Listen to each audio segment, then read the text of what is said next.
And the race is on. New chapter. Rockwell from the outside and moving up by the rallies. Diamond Quest rushing up his big bone.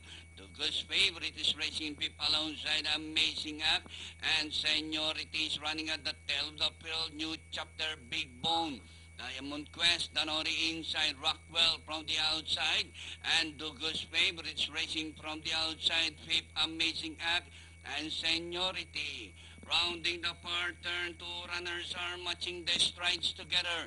On the outside, Big Bone, New Chapter is running by the roll. Rockwell racing in third by some 4 lengths. Dugus favorite Diamond Quest as they race the final corner. Big Bone, the favorites now the leader.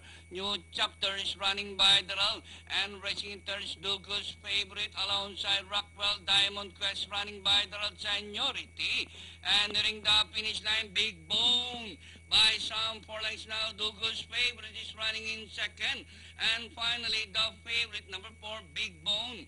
Second, Dugus favorite, New Chapter, Rockwell, Diamond Quest, Seniority, and Amazing Comes last. Okay, so sabi nga